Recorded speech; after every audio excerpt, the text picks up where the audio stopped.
책 읽어주는 미주놀, 테슬라의 폭발적 성장 시나리오.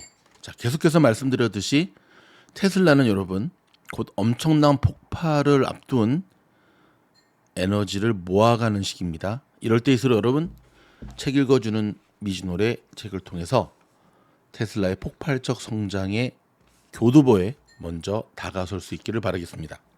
자, 2부로 넘어갑니다. 테슬라 폭발적인 성장을 예고하다. 1부에서 살펴본 것처럼 2024년 테슬라의 주가가 크게 상승하기는 어렵다. 2023년 높은 이자율의 테슬라는 차량 판매 가격을 낮추며 수익률 하락을 피할 수 없었기 때문이다. 높은 이자율은 2024년 지속될 가능성이 높다. 게다가 중저가 전기차로 세계 시장을 공략하는 중국의 BYD와 전기차 선두자를 놓고 테슬라는 당분간 힘겨운 싸움을 벌여야 한다. 테슬라의 중저가 차세대 차량은 빠르면 2025년 상반기에 출시되기 때문이다. 그러나 이런 압박에도 불구하고 2024년은 테슬라가 앞으로 기업 가치를 폭발적으로 증가시킬 수 있는 기초를 쌓는 중요한 해가 될 것이다. 테슬라는 자동차, 에너지, 서비스, FSD 그리고 옵티머스 등 총 5개의 주요 사업으로 구성되어 있다. 각 사업에 대한 핵심 메시지와 변화를 간단히 살펴보자. 먼저 자동차 사업 부분이다. 테슬라의 대형 전기 트럭 세미의 생산량은 2026년 서서히 증가할 것이다. 차세대 차량이 일명 모델2의 생산 기준은 2026년으로 연기되었다. 이를 대신하여 기존 생산 라인에서 모델3 또는 모델Y를 변형한 저가형 차량이 2025년 상반기부터 생산될 예정이다. 원래 모델2 생산을 담당하려 했던 차세대 플랫폼에서는 2025년 하반기부터 로보택시가 생산될 계획이다. 참고로 로보택시와 모델2는 동일한 차세대 플랫폼을 이용한다. 차이점이라면 핸들, 브레이크 페달 및 가속 페달의 유무다. 따라서 로보택시 생산이 안정화된다면 2026년부터 동일한 차세대 플랫폼에서 모델2가 생산될 것이다. 차세대 플랫폼은 생산 비용 50% 절감을 목표로 하는 테슬라 차량 기술 혁신의 진수다. 차세대 플랫폼에는 진화된 기가프레스와 전기 모터, 48V 아키텍처, 4680 배터리, 스티어 바이 와이어 등 새로운 기술뿐 아니라 전통적인 선형 조립 공정과는 다른 새로운 자동차 조립 방식인 언박스드 프로세스가 적용될 것이다. 여기에 자동차 생산의 수직 통합은 더욱 강화될 전망이다.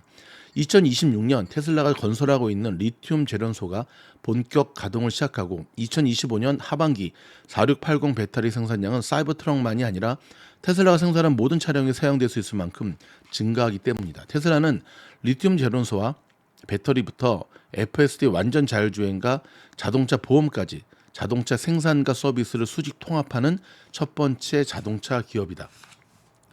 테슬라는 자율주행 지원 소프트웨어인 FSD V12에 도달했고 이는 지금까지 FSD 기술 한계를 크게 뛰어넘으며 FSD의 기하급수적인 발전을 가능하게 할 것으로 기대된다. 그리고 이를 받쳐줄 도조 컴퓨터는 2024년 지속적으로 확장 중이다. 또한 2024년 8월 8일 공개 예정인 로보택시의 본격 서비스 시점은 로보택시 생산이 시작되는 2024년 하반기부터다. 일론 머스크는 로보택시의 수익성을 다음과 같이 계산하고 있다. 미국에는 약 2억 5천만 대의 자동차가 운행 중이다. 연간 평균 주행거리는 13,500마일, 한국으로 말하면 21,600km다. 개인용 자동차의 비용은 마일당 $62, 킬로미터당 $39다. 미국에서 로보택시가 기존의 택시를 완전히 대체하려면 25만 대의 로보택시가 필요하다. 공유 차량까지 대체하려면 약 58만 대가 필요하다. 로보택시의 시장 점유율을 미국 전체 승용차의 20%라고 가정한다면 400만 대의 로보택시가 필요하다는 계산이 나온다. 80%는 여전히 개인 교통량이다. 그리고 로보택시의 평균 운영 비용은 1km에 11센트로 가정한다. 로보택시의 서비스 가격은 킬로미터당 $0.44로 가정한다. 로보택시 50%가 다시 손님을 태울 때까지 빈 운행을 한다는 가정도 필요하다. 로보택시 한 대당 연간 14만 킬로를 주행하고 하루 16시간 운행할 경우 로보택시 운영자에게는 대당 연간 $6만 1,600의 수익이 발생한다. 테슬라가 직접 로보택시를 운영할 수도 있고 또는 우버와 같은 기업에 로보택시를 판매하고 연간 수익률 배분을 요구할 수도 있다. 테슬라가 어떤 형태의 비즈니스 모델을 선택할지 알 수 없지만 미국 로보택시 시장은 2030년을 전후해서 약 11억 달러의 매출이 가능하다. 이 거대한 시장을 향해 2024년에도 테슬라는 모델 2와 모델 FSD에 투자하고 있다. 테슬라의 FSD는 로보택시 외에 다른 비즈니스 모델도 가지고 있다. 바로 다른 자동차 기업의 차량에 라이센스로 FSD를 제공하는 것이다. 이른바 프랜차이즈 비즈니스다. 차량당 연간 $1,000의 FSD 임대가 가능하다. 2035년 세계 자동차 판매량의 1.5%만 테슬라 FSD를 내장한다고 가정해도 FSD 임대 매출은 연간 $310억. 와, 엄청나죠. FSD는 순수 소프트웨어이기 때문에 이익률은 90%에 이를 것이다. 한편 테슬라 옵티머스의 발전 속도가 가속화되고 있다. 2024년 하반기에는 옵티머스가 언제쯤 양산을 시작할 수 있을지 불분명해질 것이다. 옵티머스를 대당 $20,000에 판매하고 추가로 옵티머스 소프트웨어 사용료로 연간 $5,000를 청구할 수 있다고 가정해보자. 이때 옵티머스 대당 판매 수익률은 60%이고 연간 소프트웨어 매출에서 60%의 이익을 가정할 수가 있다. 만약 2025년 옵티머스 1,000대 판매를 시작으로 2030년 연간 100만 대 판매가 가능하다면 옵티머스는 테슬라에게 막대한 매출과 수익을 가져다 줄 것이다. 이로 인한 테슬라 기업 가치의 폭발적 증가는 필연적이다. 2025년 옵티머스 판매 시작은 매우 낙관적인 목표다. 조금 더 늦게 옵티머스 생산이 시작될 수 있다. 그러나 테슬라의 궁극적인 목표는 수억 대는 아니더라도 수백만 대의 옵티머스를 판매하는 것이다. 2부의 마지막 꼭지에서 옵티머스에 대한 구체적인 내용을 확인하기 바란다. 만약 테슬라가 FSD와 로보택시를 실현하는 것이 계속 늦어지거나 옵티머스 또한 먼 미래의 과제가 된다 해도 테슬라의 에너지 사업 부분은 테슬라의 차량 수익률을 넘었을 뿐 아니라 매출 규모에서도 테슬라 전기차 사업을 뛰어넘을 잠재력을 가지고 있다. 이 사업의 수익률 및 시장 전망은 이 장의 해당 꼭지에서 보다 자세히 설명하기로 한다. 메가팩을 생산하는 미국 라스롭 메가팩토리의 생산 능력이 2024년 2배로 증가할 것이고 늦어도 2025년 중국 상하이 메가팩토리가 가동을 시작할 것이다. 또한 메가팩토리 건설은 12개월이 걸리지 않기 때문에 시장 상황에 따라 언제든지 확장이 가능하다. 따라서 메가팩 생산량은 급격하게 증가할 수가 있다. 테슬라 메가팩 매출은 앞으로도 연평균 70% 성장이 가능한 사업이다. 마지막으로 테슬라 서비스 사업 부문 매출 또한 크게 증가하고 있고 서비스의 종류도 빠르게 확장하고 있다. 현재는 차량 내부, 엔터테인먼트 차량 보험, 슈퍼차저, FSD 월 구독 서비스 등으로 구성되어 있다면 향후 에너지 판매와 클라우드 서비스로 계속 확대될 것이다. 테슬라는 메가팩과 파워윌 등을 가상으로 연결하여 에너지를 실시간 거래할 수 있는 오토비더라는 플랫폼을 운영하고 있다. 또한 전기 난방 및 냉방 시스템 사업도 준비하고 있다.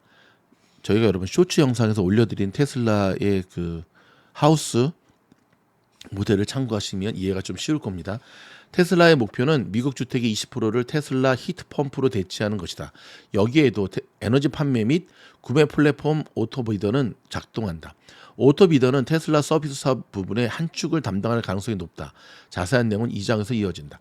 테슬라는 도조 슈퍼컴퓨터뿐만 아니라 판매된 테슬라 차량의 칩을 연결하는 가상 자동차 슈퍼컴퓨터 서비스를 준비 중이다. 이는 아마존의 AWS, 마이크로소프트의 애저와 같은 클라우드 서비스다. 이 서비스는 2026년부터 시작될 것이다. 일론 머스크는 테슬라 차량의 FSD 칩으로 아키텍처를 올바르게 계획하면 자동차를 사용하지 않을 경우 이러한 칩이 가상 슈퍼컴퓨터를 구성할 수 있으며 모든 테슬라 차량을 연결하면 슈퍼컴퓨터보다 더 높은 컴퓨팅 성능을 가질 수 있다고 말한다. 자동차 사업 부문, 에너지 사업 부문, 서비스 사업 부문, 그리고 FSD 및 로보택시, 마지막으로 옵티머스까지 테슬라는 이렇게 크게 5개의 사업 부문으로 구성되어 있으며 이 모든 사업이 서로 유기적으로 연결되어 있다. 이 사업들이 폭발적 성장을 시작하는 시점은 빠르면 2025년, 늦으면 2026년이 될 것이다. 자, 오늘 여기까지 읽어드릴 텐데요. 여러분, 이 책이 참 좋은 것 중에 하나가 단순한 테슬라의 기업 가치와 미래의 성장성만을 이야기하는 것이 아니라 투자자의 관점에서 보다 구체적인 연도에 대한 것도 제시해 주니까 보다 실질적인 도움을 받을 수 있을 겁니다. 그럼 다음 영상에서 뵙겠습니다. 계속해서 책 읽어주는 미주노래 도서원으로 동참해 주신 분들께 깊은 감사를 드립니다. 고맙습니다.